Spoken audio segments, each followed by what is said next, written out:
বিএনপির ৩ নম্বর প্ল্যান নিয়ে আজকাল লাভ। এখন বিএনপি আনফসি আনফসি করিচ্ছে যে কি না যিনি কয় সেই প্ল্যান হইতেছে কম্পিউটার নিয়ে। এখন একটা কুইজের উত্তর দেন তো, কম্পিউটার যদি বেশি কাজ করে তাহলে এটার নাম বেশি পিউটার হয় না কেন? আমি জানি এর উত্তর দিবার পারবেন না, তাই আলাপে আসি। বিএনপি একটা ভিডিও বানাচ্ছে, ভিডিওটা দেখামুনি, যদিও দেখতে দেখতে ঘুমায় যেতে পারেন। তাও দেখেন, মানে দেখাচ্ছে যে নাগরিক তথ্য তথ্য চুরি হইতেছে, এটা এমন করে দেখাইছে দেখবে ঘুম চলে আসে, এত আনকুত আমি ভিডিও আমি জীবনে দেখি। শুনেন। শুধুমাত্র ২০২৩ সালে বাংলাদেশের গুরুত্বপূর্ণ ওয়েবসাইটগুলোতে ৬,৩০,০০,০০০ বার সাইবার অ্যাটাক হয়েছে। ওই একই বছর বাংলাদেশের ৫ কোটিরও বেশি নাগরিকের ব্যক্তিগত তথ্য ইন্টারনেটে বিক্রি হয়ে গেছে। তাই দেশ ও নাগরিকের গুরুত্বপূর্ণ তথ্য, জাতীয় পরিচয়পত্র, পাসপোর্ট, সরকারি বেসরকারি সব ধরনের ডেটা দ্রুত এবং নিরাপদে সংরক্ষণ ও আদান প্রদানের জন্য বাংলাদেশে একাধিক আধুনিক টায়ার 4 ও টায়ার 3 ডাটা সেন্টার প্রয়োজন। বিএনপি সরকার গঠনের সুযোগ পেলে ক্লাউড ফার্স্ট কৌশলে দেশের প্রথম এআই চালিত ডেটা সেন্টার ক্যাম্পাস স্থাপন করা হবে। ধানের শীষের অঙ্গীকার, দেশের প্রথম এআই চালিত ডেটা সেন্টার। শুনলেন তো কি কইছে? আমি আবার কইছে গত ২০২৩ সালে বাংলাদেশের গুরুত্বপূর্ণ ওয়েবসাইটগুলোতে ৬,৩০,০০,০০০ বার সাইবার অ্যাটাক হয়েছে। ওই একই বছর বাংলাদেশে ৫ কোটির বেশি নাগরিকের ব্যক্তিগত তথ্য ইন্টারনেটে বিক্রি হয়ে গেছে। তাই দেশ এবং নাগরিকের গুরুত্বপূর্ণ তথ্য, জাতীয় পরিচয়পত্র, পাসপোর্ট, সরকারি বেসরকারি সব ধরনের ডেটা দ্রুত এবং নিরাপদে সংরক্ষণ এবং আদান প্রদানের জন্য বাংলাদেশে একাধিক আধুনিক টিআর 4 টিআর 3 ডেটা সেন্টার প্রয়োজন। বিএনপি সরকার গঠনের সুযোগ পেলে ক্লাউড ফার্স্ট নীতিতে দেশের প্রথম এআই চালিত ডেটা সেন্টার ক্যাম্পাস স্থাপন করা হবে। বুঝিছাও কিছু? এত জ্ঞানের কথা, কোনো কথাই বোঝা যায় না। এই হইতেছে পলিটিক্যাল পার্টির একটা ম্যানিফেস্টো। ম্যানিফেস্টোও লিখতে পারে না, এমনই ভাল শুনে গেলে। সাইকেলের টায়ার তো চিনি, রিক্সার টায়ারও চিনি, তাই না? গাড়ির টায়ারও চিনি, 3 টায়ার 4 টায়ার এটা আবার কি জিনিস? ক্লাউড ফার্স্ট বা কি? বাঙ্গুদের এটা খাইসলা চাইতেছে মেলা ভারী ভারী কথাকে আপনারা বিচলিত করে দিবে। আপনার মনে হবে না জানে কি জ্ঞানী মানুষ চাবে। তো এদের সমালোচনা করার আগে দেখে নি এগুলো কি, তাহলে পাইতে পারবেন ভালো। আসেন আগে বুঝে দেখি টিআর 3 আর টিআর 4 কি। খুবই সিম্পল জিনিস। টিআর 3 মানে এমন একটা কাঠামো যেখানে বিদ্যুৎ যাবে না, এসি বন্ধ হবে না, সার্ভার চলবে। কিন্তু ধরেন মেরামতের সময় কোনো অংশ বদলাইতে গেলে অল্প সময়ের জন্য সার্ভিস থামতে পারে। ভালো, নির্ভরযোগ্য, কিন্তু একেবারে নিখুঁত অবকাঠামো না। মানে ধরেন আপনার বাসার মতো, আপনার বাসায় ইলেকট্রিসিটি আছে, আবার আইপিএস আছে। সো কারেন্ট চলে গেলে আপনি চলতে পারবেন, কিন্তু এসি চলবে না, তাই না?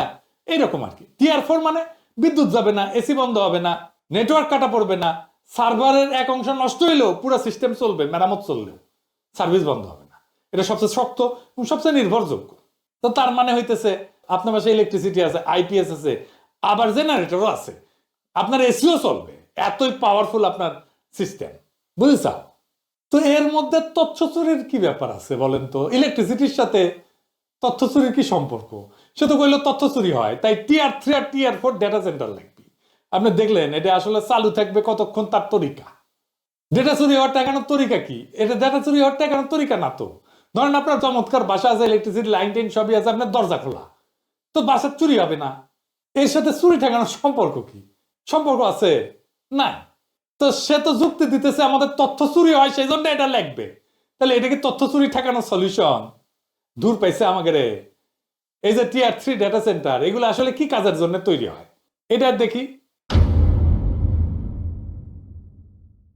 টিআর 3 ব্যবহার হয় সেইখানে যেখানে সিস্টেম প্রায় সবসময় চলতে হবে, প্রায় সবসময়, কিন্তু অল্প সময় বন্ধ হওয়া হইলে কোনো অসুবিধা হবে না, সহনীয় এটা। এগুলো সাধারণ ব্যবহার, যেমন ধরেন সরকারি ওয়েবসাইট, পোর্টাল, সেবা, ফর্ম, তথ্য, জাতীয় পরিচয়পত্র, passport, immigration system, tax, VAT, ভূমি record, banking, ATM, telecom system, বড় বেসরকারি কোম্পানি, এগুলোর জন্য টিআর 3 যথেষ্ট।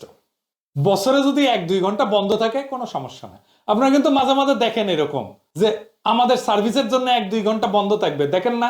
নানা ব্যাপারে, টেলিফোনের ক্ষেত্রেও দেখবেন, ইন্টারনেটের ক্ষেত্রেও দেখবেন, দেখেন। কিন্তু এটা কিন্তু টিআর 3 ডেটা সেন্টারের জন্য খরচ তুলনামূলকভাবে কম, রক্ষণাবেক্ষণ বাস্তবসম্মত। বাংলাদেশ সহ বেশিরভাগ দেশই সরকারি কাজে টিআর 3 ব্যবহার করে।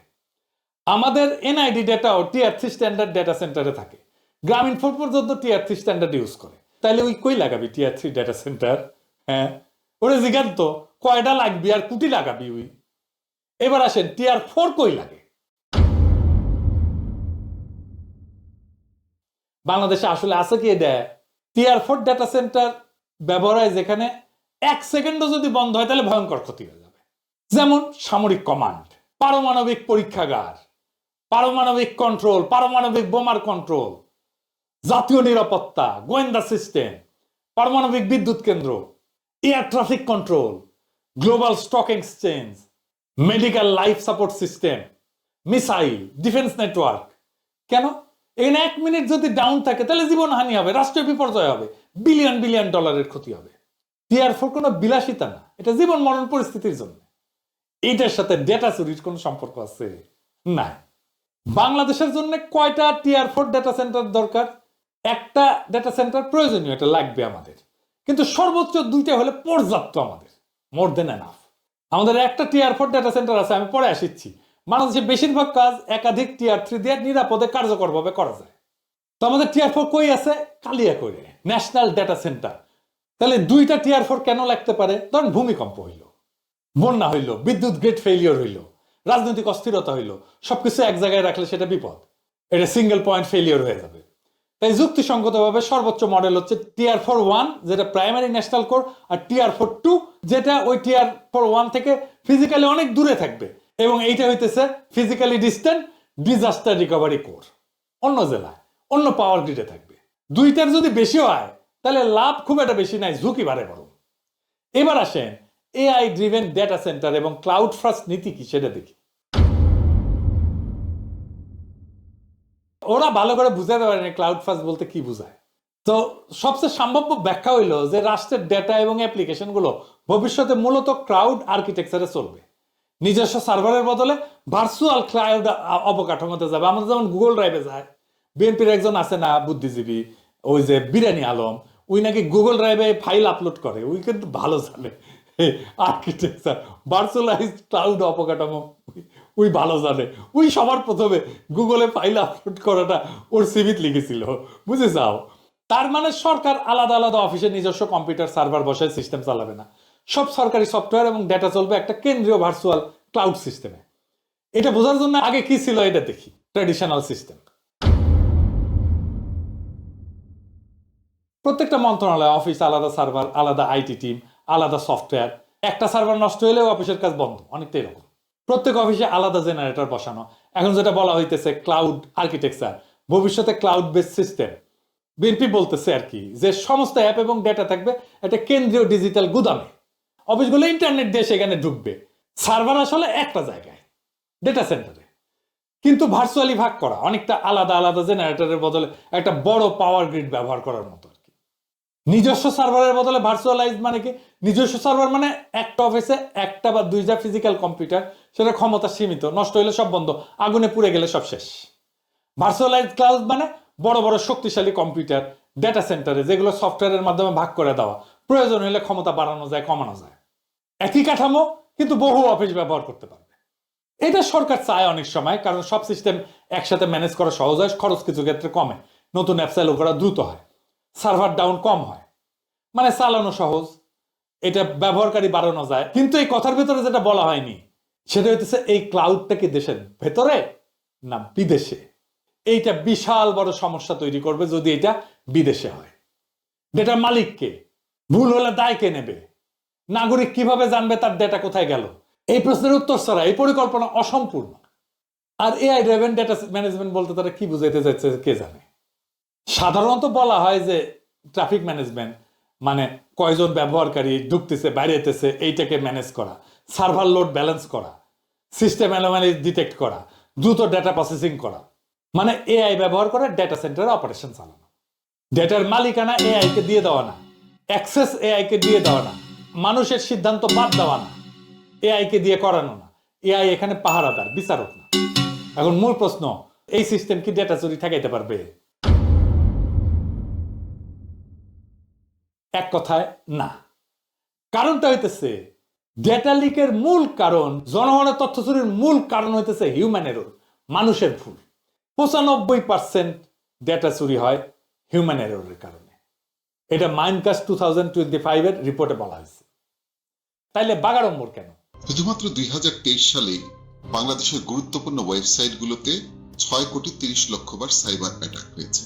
ওই একই বছর বাংলাদেশের 5 কোটিরও বেশি নাগরিকের ব্যক্তিগত তথ্য ইন্টারনেটে বিক্রি হয়ে গেছে। তাই দেশ ও নাগরিকের গুরুত্বপূর্ণ তথ্য, জাতীয় পরিচয়পত্র, পাসপোর্ট, সরকারি বেসরকারি সব ধরনের ডেটা দ্রুত এবং নিরাপদে সংরক্ষণ ও আদান প্রদানের জন্য বাংলাদেশে একাধিক আধুনিক টায়ার 4 ও টায়ার 3 ডাটা সেন্টার প্রয়োজন।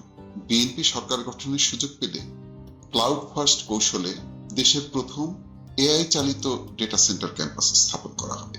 কারণ এইসব বৈকার ধান্দা করা যাবে, টাকা টুকা আসবে পকেটে। আর আমরা হরিদাস পাল এসব শুনে কিছুই বলবো না। পলক বলেছিল না, ইন্টারনেট আমরা বন্ধ করিনি, বন্ধ হয়ে গেছে। শুনেন, আমরা ইন্টারনেট বন্ধ করিনি, ইন্টারনেট বন্ধ হয়ে গেছে। এখন বিএনপি আমাদের শিখাইতেছে টিয়ার 3, টিয়ার 4 আর এআই ক্লাউড ফার্স্ট এইসব দুনফুন। ডেটা সুরক্ষা করতে হলে কি লাগতো? যদি সত্যি লক্ষ্য হইতো ডেটা চুরি কমানো, তাহলে যা করতে হইতো প্রথম ধাপে আইন করতে হইতো, আইন বানাইতে হইতো, শক্ত ডেটা প্রোটেকশন ল বানাইতে হইতো। এখানে নাগরিকের অধিকার দেখা হবে, নাগরিক কিভাবে আপিল করতে পারবে, ক্ষতিপূরণ কি হবে সেইটা। দ্বিতীয় ধাপে কি? দায়বদ্ধতা, ডেটা কন্ট্রোলারকে, ডেটা প্রসেসরকে, ডেটা লিক হইলে কে শাস্তি পাবে, কিভাবে লিক আইডেন্টিফাই করা হবে, স্পষ্ট নিয়ম। তৃতীয় ধাপে কি? Insider risk control. ভিতর থেকেই তো এই ডেটাগুলো পাচার হয়, এ তো বাইরে থেকে এসে করে না।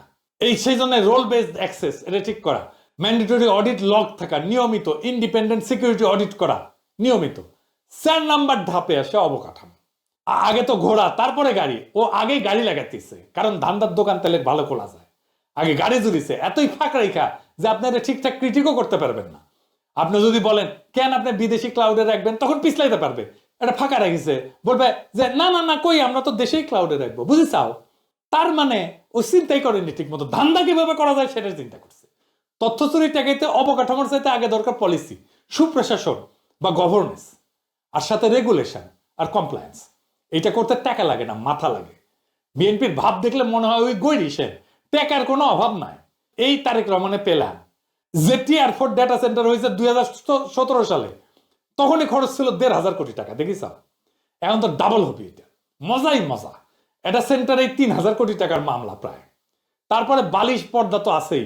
রূপপুরের যে 20 গুণ দাম দিয়া বালিশ কেনা হয়েছিল না, কে কিনেছিল জানেন? সে ছাত্র দল নেতা ছিল, আগেই ট্রেনিং পেয়ে এসেছে, আলহামদুলিল্লাহ। বাংলাদেশের নাই টাকা। তারেক রহমান কয় মেগা প্রজেক্ট নেবেন, আর তার চাকর বাকর কয় হ্যান করেঙ্গা ত্যান করেঙ্গা। এইটা কি মেগা প্রজেক্ট না? তারেক রহমান কি এটা আপনার প্ল্যান? ডেটা চুরি হয় সার্ভার ডাউন থাকার কারণে, না ডেটা চুরি হয় রাষ্ট্রের মাথা ডাউন থাকার কারণে? দেশের তথ্য চুরি হয় সার্ভার ডাউন থাকার কারণে না, তথ্য চুরি হয় রাষ্ট্র যখন নিজের নাগরিকের সামনে দায়বদ্ধ থাকে না তখন। টিয়ার 3, টিয়ার 4, ক্লাউড ফার্স্ট, এআই ড্রিভেন, এগুলো নিরাপত্তার ভাষা না, এগুলো তথ্য চুরি ঠেকানোর ভাষা না, এগুলো খরচার ভাষা, ধান্দার ভাষা। যেই দেশে ডেটার মালিকানা স্পষ্ট না, লিক হইলে শাস্তি নিশ্চিত না, আইনের আগে প্রজেক্ট আসে, সেই দেশে যত টিয়ারই লাগান ও তথ্য চুরি হবে, গাড়ি চুরি হবে। ডেটা সুরক্ষা আসে কংক্রিট দিয়ে না, আসে আইন দিয়া, দায়িত্ব দিয়া, আসে শাসনের মাথা সোজা থাকলে। আগে আইন, তারপর অবকাঠামো, আগে ঘোড়া তারপরে গাড়ি। উল্টা করলে যেটা হয় সেটার নাম উন্নয়ন না, সেটার নাম ধুনফুন ধান্দাবাজি। বাংলাদেশের সমস্যা কম্পিউটার না, বাংলাদেশের সমস্যা কন্ট্রোল। আর কন্ট্রোল ফেরাতে লাগে আর একটা ডেটা সেন্টার না, লাগে একটা সোজাসুজি রাষ্ট্র, নতুন রাষ্ট্র, নতুন বন্দোবস্ত, আগের সিস্টেম না। আমাদের রায় একটাই, আমাদের আবার লুটপাটের রাস্তায় টেনে নিয়ে যেতে চায় কারা? চিনে রাখেন। এই পুরানো লুটপাটের চক্রকে একেবারে চুরমার করে ভেঙে দিতে আগামী নির্বাচনে ইনসাফের কাফেলায় আজাদির লক্ষ্যে ভোট দেন। ইনকিলাব জিন্দাবাদ।